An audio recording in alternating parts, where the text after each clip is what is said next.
Yeah, I'll shake your hand, kill him with kindness. Homie, this is Young Sinatra at his fucking finest. Hey guys, ArcticDropshot here, bringing you guys a Carbon 15 gun review. I know I've had this gun for quite a while and I've shown you guys some gameplays with it, but I wanted to become pretty good at the gun before I gave it a review so I could have accurate opinions.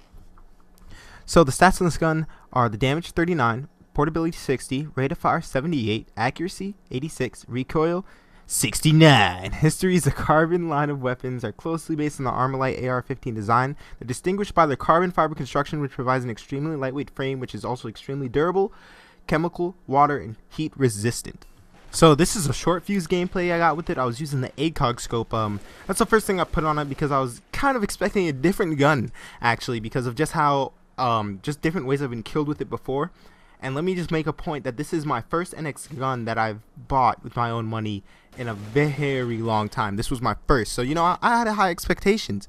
So one thing, let me just say at first, this gun will piss you off, and it will piss you off because it kind of seems like there's an amount of time it takes to kill somebody, not amount of bullets, and that might sound really weird, but if close range, if you were to count the number of bullets that left your freaking barrel, and like that hit, I don't know, I've had some gameplays where you see me shooting someone point blank 7-8 times and they're like, you only shot me once, you know, you only shot me twice. So I don't know, lag comes into play there, lots of different things come into play there, but this is actually a pretty good gun in close range. I do have to say, I have to tap fire this guy.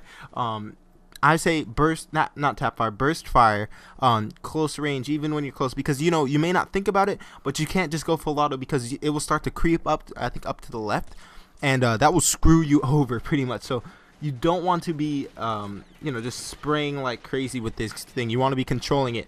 Long range, it's not too horrible. You can tap fire with it. It's gonna be like long when you're tap firing. Every single bullet like totally connects and registers in the system, so you're not gonna get like crazy amounts of bullets to the kill. You're not gonna get that, so it's gonna be like 4 or 5. That's how much it usually is whenever I'm tap firing somebody, and it's pretty good at that. It's not too bad. If you're a good tap fire, it shouldn't be too horrible. One thing is, some guns like to, when you tap fire too quickly, it just becomes full auto. This is one of those guns, so it's not totally meant for tap firing. This is a mid to lower range gun, and even though they have it as an assault rifle, it is in IRL. Some may consider it an SMG just because of it's kind of I don't know. I find it way better at short to medium ranges. Just tearing people down, stuff like that. So real quick, let me mention that my secondary is L96 Arctic, and this is probably the last time you'll see it in one of my videos. It ran out, and I bought a few missed cases, and I bought this gun specifically or whatever, and I've had it for a few days, like I mentioned in the very beginning, because I wanted to become pretty good with it. So the portability is legit. I don't find it, you know, too heavy. Sometimes you can feel the gun is heavy after using a different gun. You're like, oh dang, this is heavy. I feel like it's right there in the middle. It might even be on the light side. So that's a one good thing about this gun. The reload is it feels a little long. I don't know. It feels a little long, the reload. That's one of the things that annoys me, because a lot of the time you just get caught reloading. It's I'm gonna say like 2.5 seconds probably on the reload. So, but it seems like 10 seconds. So it has some crazy reload. And one thing it does do is it will surprise you with kills.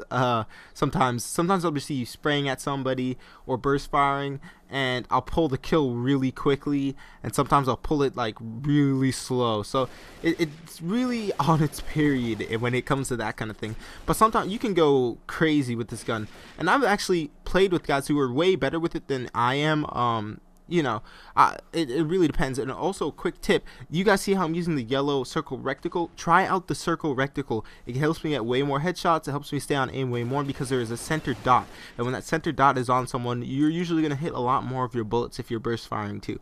So with the regular reticle, it doesn't have a center, and I mean, it of course has a center, but it doesn't have a center point. And when it has a center point, I don't know, it helps me aim way easier. Like that, I just stayed locked onto those guys that whole time. So it's just something nice to have. Pretty much try it out. With the silver cases and the gold cases that you've been getting, hopefully you guys have been getting some GP. I got 10k GP yesterday. I was pretty happy. I was like, oh, that's cool. And it should be helping you guys out, so you should try out that yellow reticle with this gun, especially because of that burst fire. So yeah, like you can see in this gameplay, I go on some pretty long streaks because the gun can tear people down. But when it comes to multiple people, that's where it starts to hinder, because of the time it takes to kill people.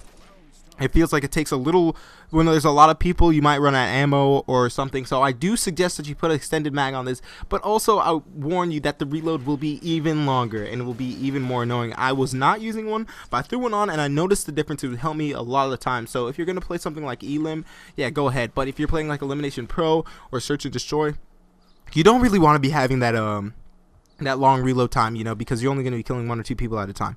So silencer on this gun would not be recommended. First of all, I really don't like the silencer sounds in combat arms, and this gun actually sounds pretty cool, so I wouldn't recommend that. But you know, if you really want to put a silencer on there, you can. The recoil is still not enough. I mean, because of because the gun likes to mix tap firing with the automatic. If you tap fire too quickly, the silencer is not really gonna, the recoil on the silencer is not gonna really help you in the long run. It's not the recoil that's hindering your tap firing, it's a gun mixing tap firing and automatic. And some of you guys who used some guns like this, you will understand T36 is a good gun that doesn't do this.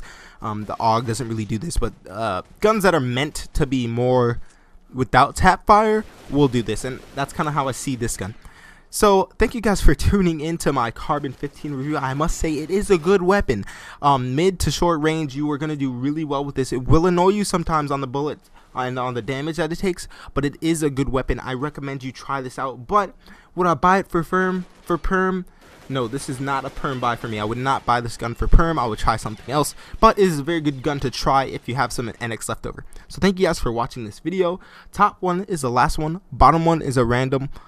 Thank you guys for watching. Like and subscribe if you enjoyed. ArcticDropshot signing out. Yeah, you know we fly, never falling, well-rounded, so you know we ballin'. Women love us, fellas hate us. I ain't perfect, but I know that I'm